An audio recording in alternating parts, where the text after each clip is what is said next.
Hello there, and welcome. I'm Steel Walrus. You are awesome. And we've got some news for Star Wars The Old Republic I figured I'd share and kind of react to.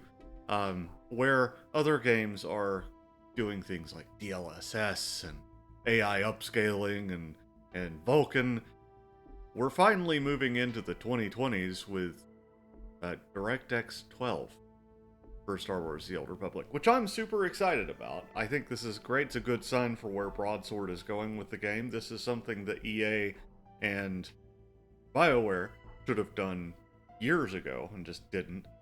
And I think a lot of us were concerned that with Broadsword taking over, that the game would be kind of getting sunsetted. And that could technically still be the case, but this definitely increases my faith in the project's longevity. Well, let's go ahead and just get right into it. I don't want to waste your time. You got lunch to eat or bed to get to, so let's get into it. All right, so what do we got here? Hello to all our SWTOR players. This is the technical team behind the initiative to bring Star Wars The Old Republic to DirectX 12. We've seen your questions and requests for updates on the progress we are making, and now that we are nearing the end of the first quarter of the year, we thought this would be a good time for a quick check-in. Whether you're a brand new player or one that's been with us since the very beginning, hello there, it's very likely that you've heard us talk about modernization. This has taken many forms in recent years, from visual-focused efforts like refreshing environments and characters, to more technical ones like the 64-bit client. Modernization continues to be a priority for the teams we look towards the future of Star Wars The Old Republic, and at the nexus of both technical and visual upgrades to DirectX. So yeah, we've definitely had a lot of updates and things like this since Broadsword has taken over. I know the character upgrade was a little controversial. I think they overcorrected, and I think they went a little too hard and kind of went. A lot of characters looked like super aged and things like that, and rough in general. They seem to have dialed it back. Characters look pretty good now. I think I started playing again, uh, sort of this last, not last time, but like last year or whatever, when they upgraded the graphics, at least on some of the worlds. I don't know if they've completed all of that, but I know Korriban definitely looked a lot better. So they've definitely done a good job. I don't know anything about the 64-bit client thing. I'm sure I'm just going to take their word they did it, because I don't know anything about that. Let's kick on through. Hey, we got screenshots. This is DLSS off right now. So we'll take a closer look at these here.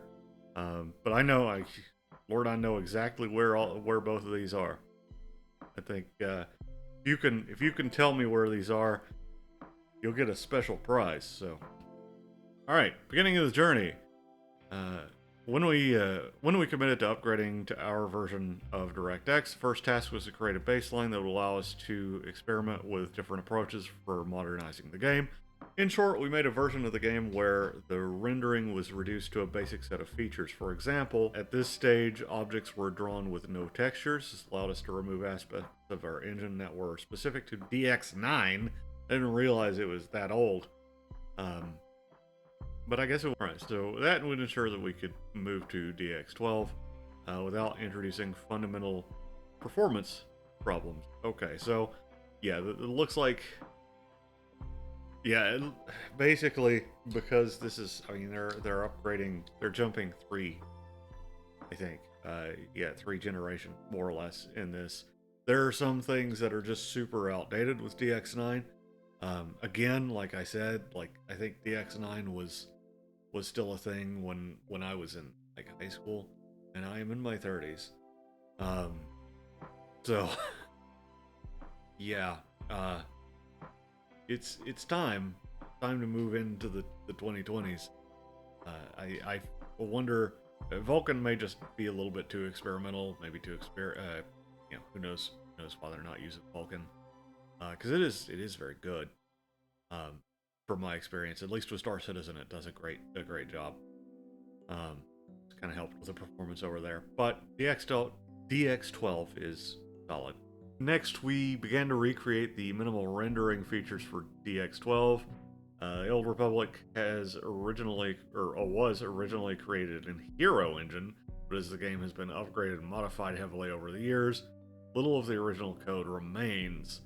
It's basically now the Star Wars: The Old Republic engine and is specific to our game. Therefore, we couldn't simply get an upgraded version of the engine. We had to rebuild it. Through the collaboration with partner teams at Electronic Arts, we were able to integrate rendering components from Frostbite with the Star Wars: The Old Republic engine, right? Frostbite being their sort of proprietary thing over at EA, if I remember correctly. We're using some components, but we are not converting the game to Frostbite. Our game content depends on the Star Wars: The Old Republic engine, and it isn't compatible. With basics workings, we set out to convert or replace all the major rendering features that weren't part of the minimal set.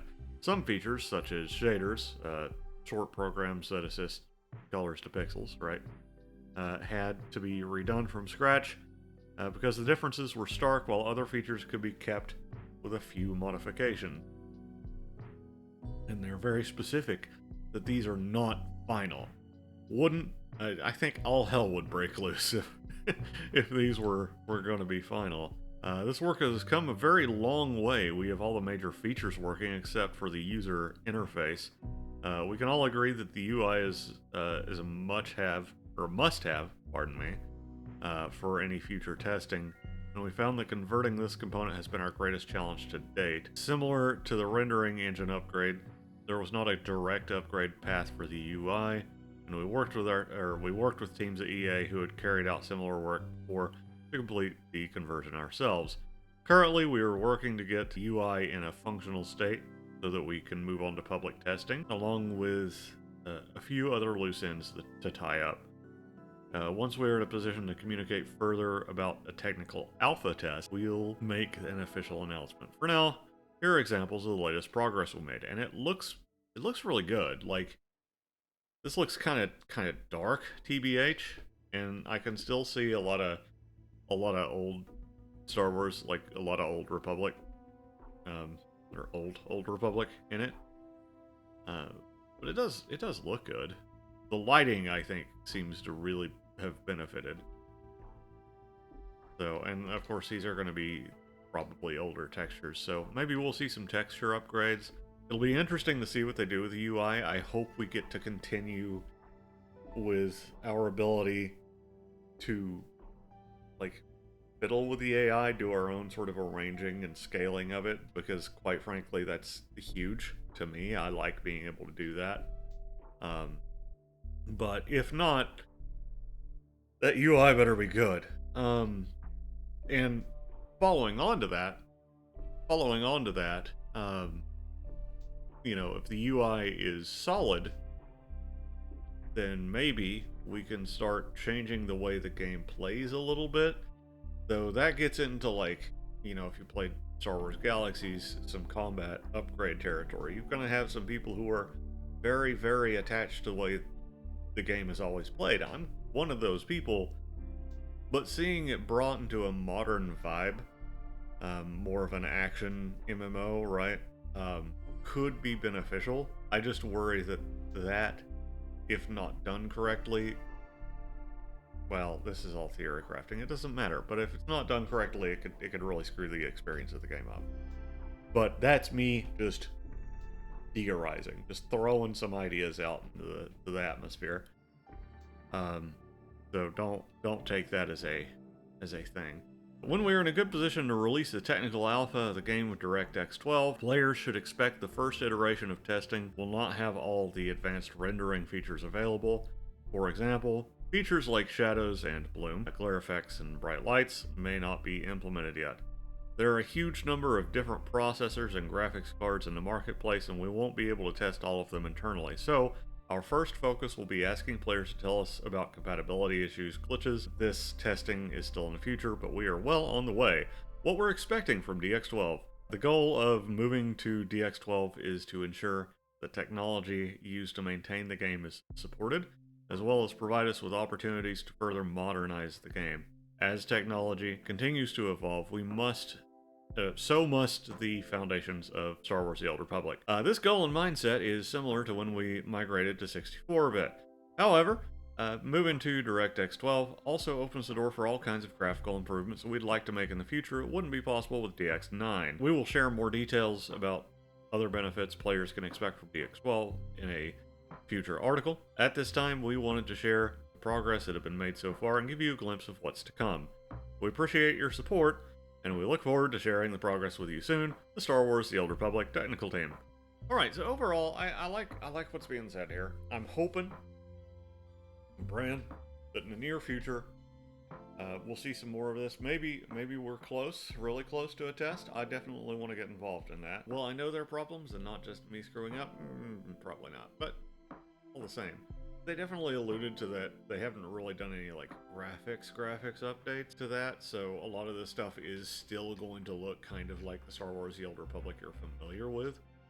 But seeing this open the gate for more improvements is good.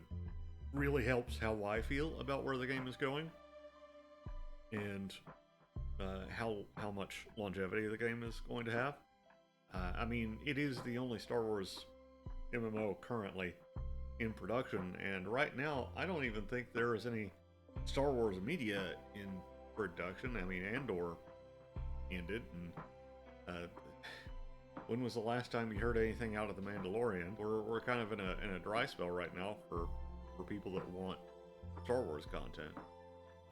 Now, that said, all of this is well and good.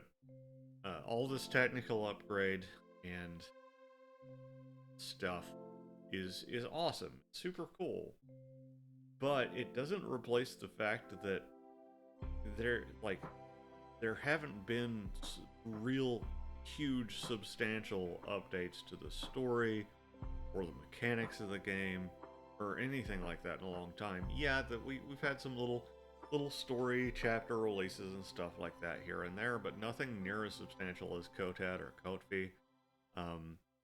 And you know, people like me, you know, and who've been here forever, or people like my cousin, heck, we'd like to see a new class or a new major storyline. Of course, a new class would give a new storyline.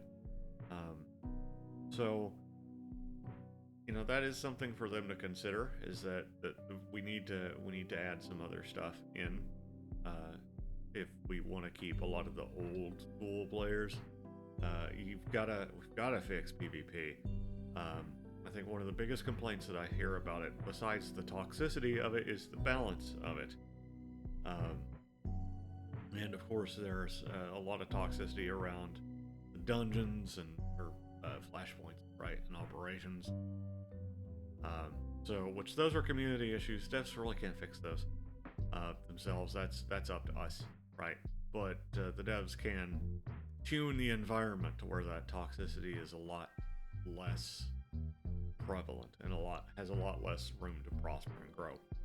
So, anywho, that said, with all of my little complaints out of the way, I am super excited about all this. I'm very positive about the game's future, and looking forward to where it goes. I've been Steel Walrus. You have been awesome, and may the Force be with you and with your spirit.